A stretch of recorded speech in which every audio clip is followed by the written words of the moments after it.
buenos días, bienvenidos a un programa más de Voces en Directo, el espacio que abrimos en el periódico El Economista para conversar con los principales analistas y funcionarios del sistema financiero internacional.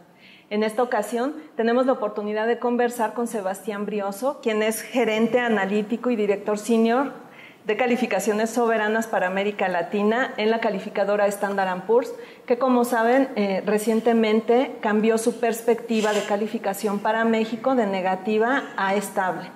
Mi nombre es Yolanda Morales y estamos transmitiendo desde las oficinas de Standard & Poor's en Ciudad de México. Si me permiten, vamos a una breve pausa y regresamos a esta entrevista. Voces en Directo. Somos el medio de comunicación líder de las voces expertas. Un espacio donde platicamos con especialistas en economía del más alto nivel, compartiendo sus grandes puntos de vista sobre temas actuales. No pierdas la oportunidad de vernos por eleconomista.mx.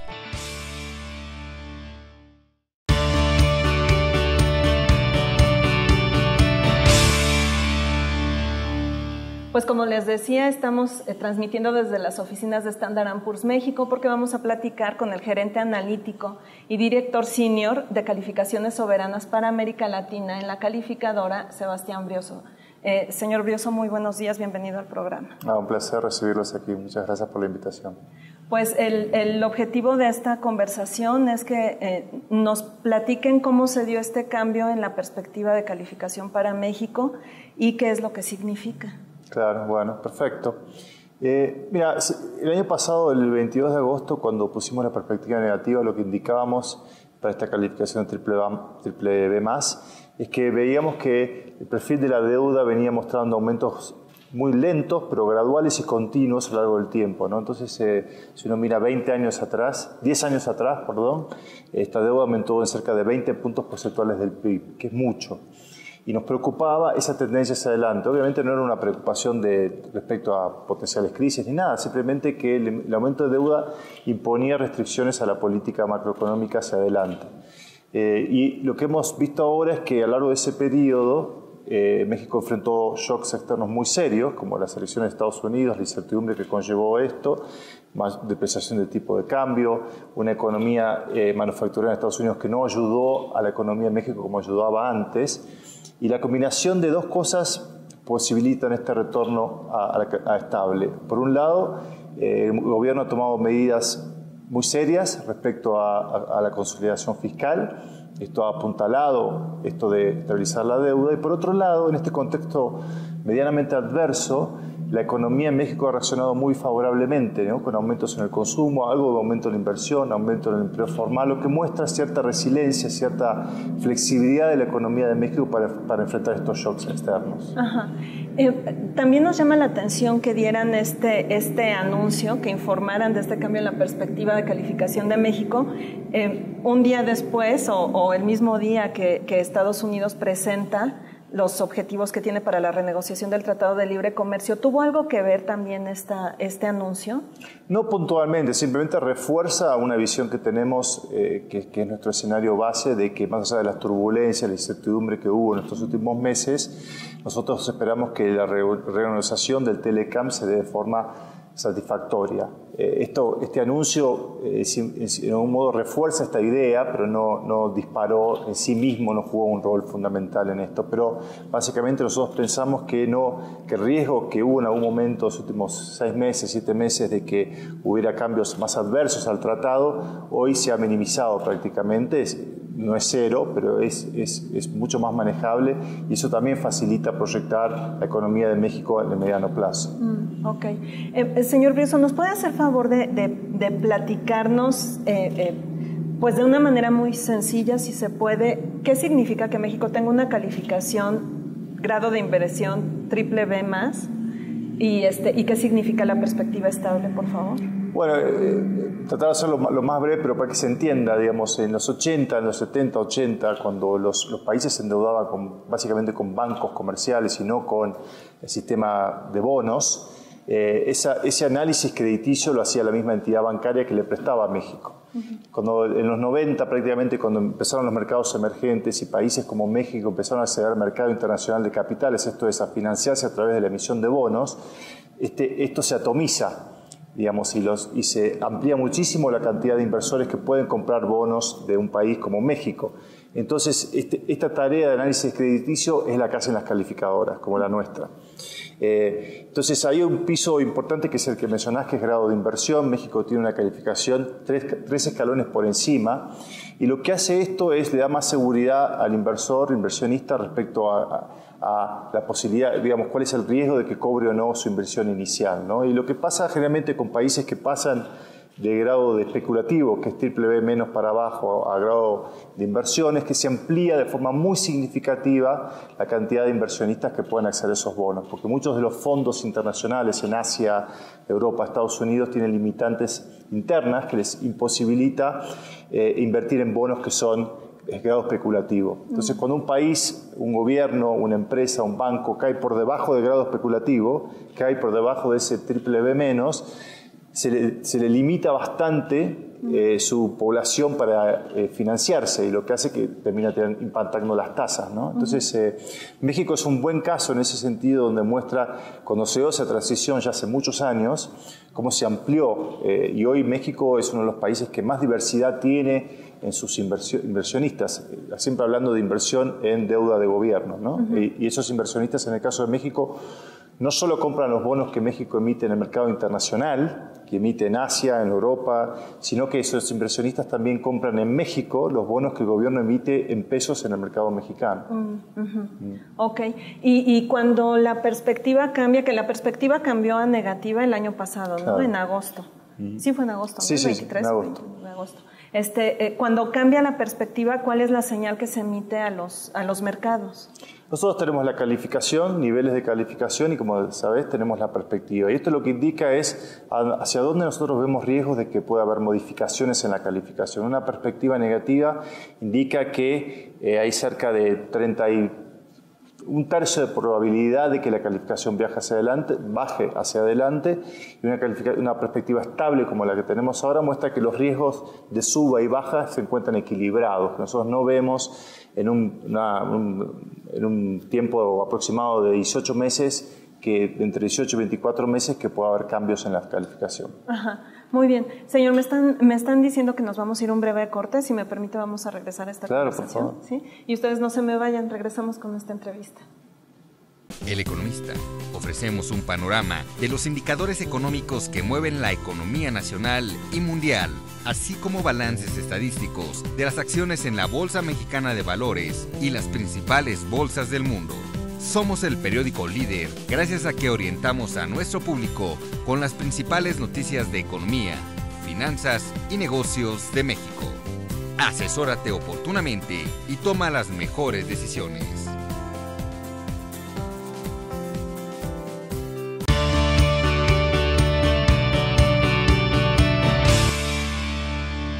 Bueno, pues regresamos a esta conversación que estamos sosteniendo con el señor Sebastián Brioso, quien es gerente analítico y director senior de calificaciones soberanas para América Latina en la calificadora Standard & Poor's. Señor Brioso, la siguiente inquietud que tenemos es, en esos 18 meses que ustedes están revisando en este momento y diciendo que el panorama es estable, se va a cruzar con un par de eventos importantes en México, que son la renegociación del Tratado de Libre Comercio, que inicia el 16 de agosto, y las elecciones a la presidencia y cambio de Congreso para el año entrante. Pues quisiera preguntarle qué papel juegan estos dos elementos en el panorama crediticio para México. Claro, bueno, un poco de Telecam ya lo mencionamos, ¿no? Puede haber cambios, es un tratado que ya tiene más de 20 años, por lo tanto, que haya cambios no debería ser un problema. Obviamente, el contexto político en el que se da generó más incertidumbre, pero nosotros trabajamos con la premisa de que no va a haber cambios significativos y que incluso puede haber mejoras, ¿no? Y esa es la premisa con la que trabajamos. Como decía, siempre hay un riesgo de que esto no sea así, creo que ese riesgo se ha minimizado y bueno. Elecciones, sí, bueno, siempre hay elecciones en el horizonte. Nosotros trabajamos con la premisa de que cualquier cambio que haya, la alternancia en el gobierno es algo positivo. En distintos países lo hemos visto, en México ha sido positivo también. cualquier cambio que se haya, nosotros no pensamos que lleve a un cambio de paradigma económico, un cambio muy significativo en la dirección de la política económica, que hay anclajes muy fuertes que tiene México en lo macroeconómico, una historia de prudencia fiscal que creo que este gobierno ahora mostró que se puede mejorar, nosotros que pensábamos que se debería mejorar, y un anclaje muy fuerte en el ámbito monetario, con una política monetaria con grados de credibilidad muy fuerte. Esto creemos que se va a mantener. Al mismo tiempo, pensamos que lo más probable es que, como ha venido siendo desde hace muchos años, el Congreso se encuentre sin mayorías claras, y que también es un anclaje.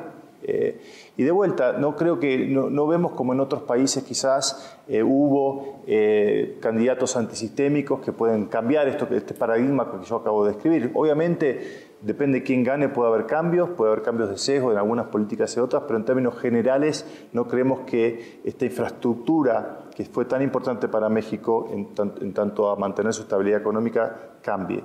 Creo que los desafíos que tiene México hacia adelante, que son importantes y que tienen que ver con la calificación también, es que quizás a esta infraestructura tan importante a nivel macroeconómico que permitió una estabilidad muy asentada, tiene que llevar a que haya un proceso de crecimiento más fuerte. México crece poco en cualquier comparación que se pueda hacer, con cualquier mercado, la mayor parte de los mercados emergentes del mundo. Tiene esta gran ventaja de estabilidad, pero una asignatura pendiente que es un crecimiento más fuerte que permita alcanzar objetivos de desarrollo económico, desarrollo social y político más rápidamente.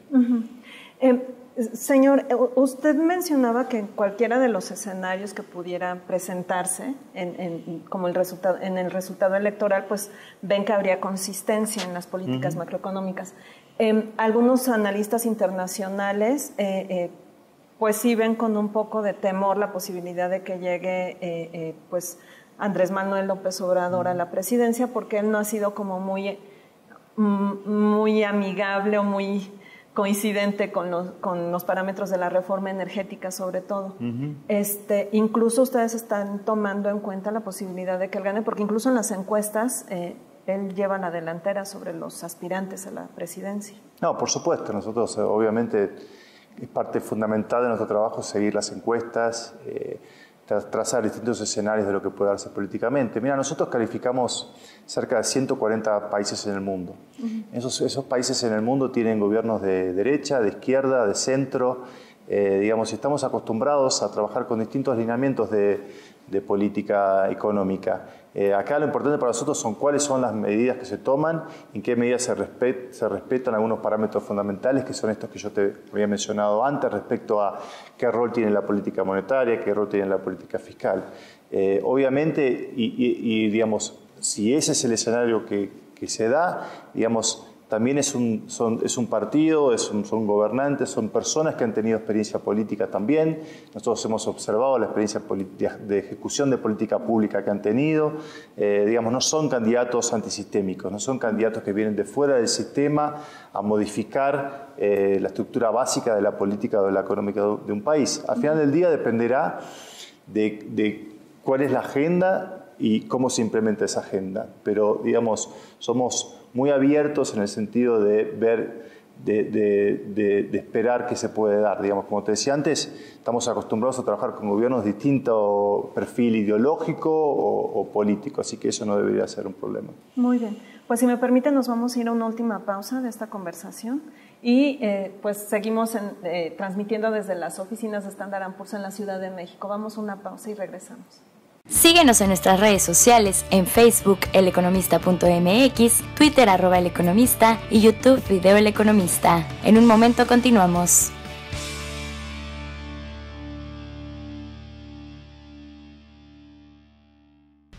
El lujo y exclusividad son para un mercado selecto. Entender este mercado es un reto. Por eso en El Economista aceptamos el reto y lanzamos diferentes publicaciones en formato revista, las cuales acercan al mercado de alto nivel los mejores productos y servicios para su gozo y magnificar su experiencia en diferentes aspectos de su día a día.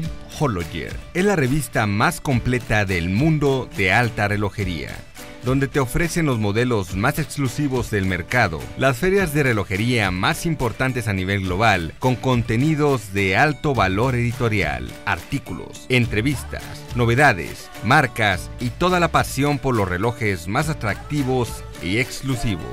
Equestrian. Para los amantes del mundo ecuestre, esta es la revista que necesitan traer siempre bajo el brazo. Les daremos un paseo por la vida ligada a esta disciplina. Además, les mostraremos el mejor ángulo de los productos y experiencias de lujo que acompañan a este estilo de vida. O'Clock. La revista para todos los interesados en los relojes de cuarzo es O'Clock. Los ejes temáticos giran alrededor de las tendencias y las noticias más importantes de la industria, las celebridades y las pasarelas que definen el rumbo de la moda internacional.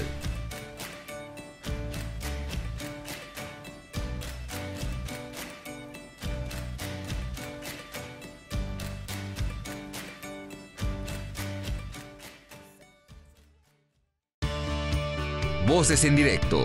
Somos el medio de comunicación líder de las voces expertas, un espacio donde platicamos con especialistas en economía del más alto nivel, compartiendo sus grandes puntos de vista sobre temas actuales. No pierdas la oportunidad de vernos por eleconomista.mx.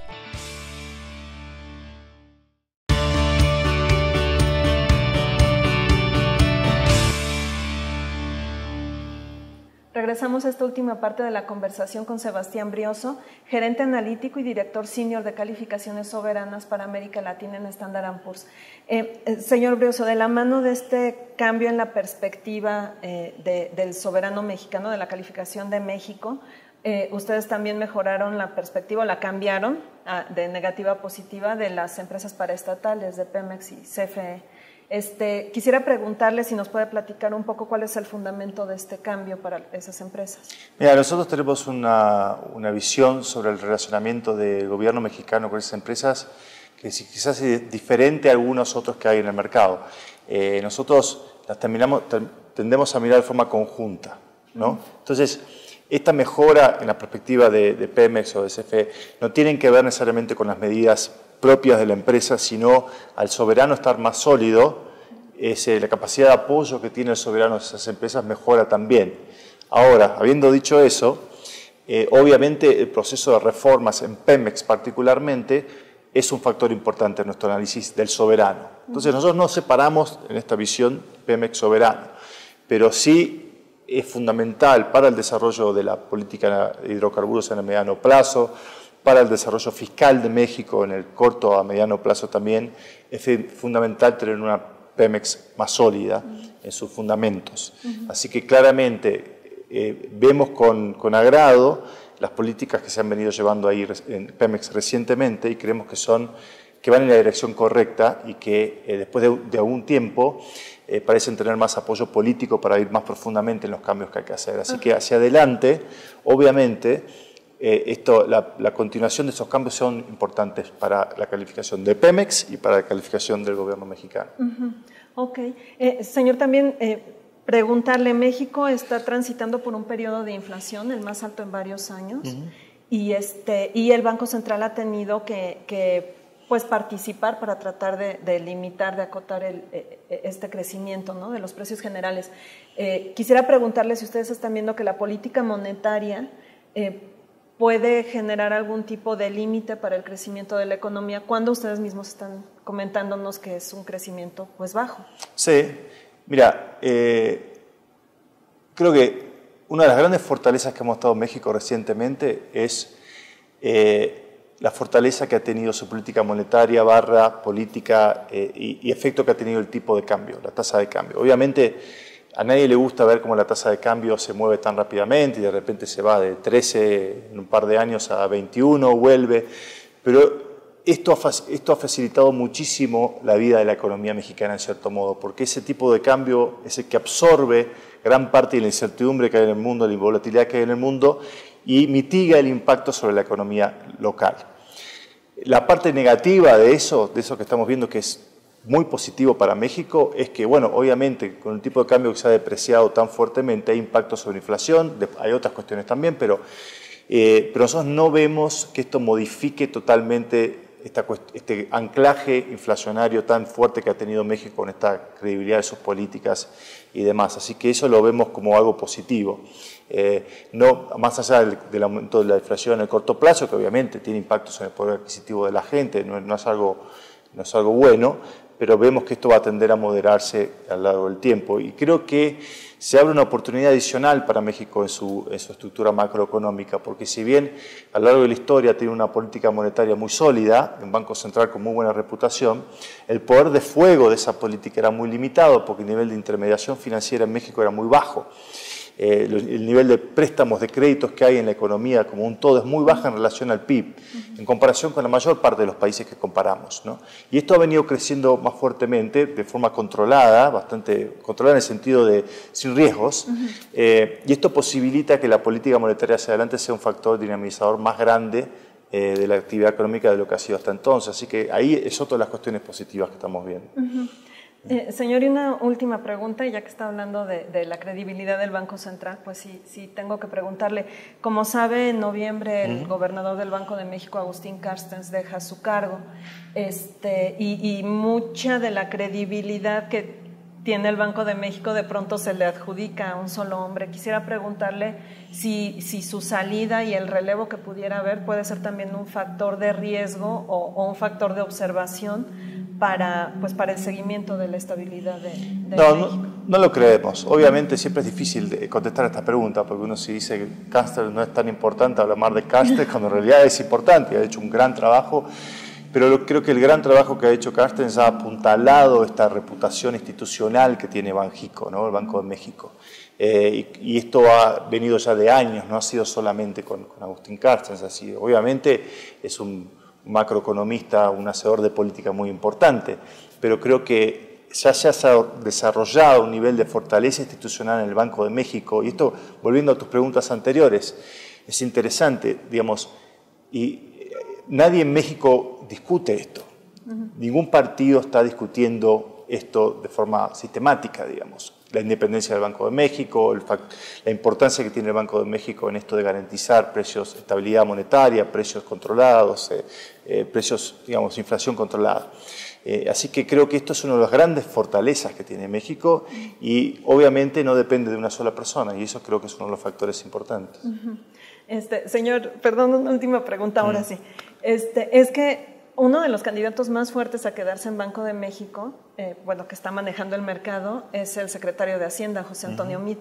Y usted desde el principio nos decía, es que también han hecho un muy buen manejo de la situación fiscal y cuestiones así. Quisiera preguntarle si el hecho de que se pudiera ir hacia el Banco de México no va a dejar coja la política fiscal o el manejo de la política fiscal.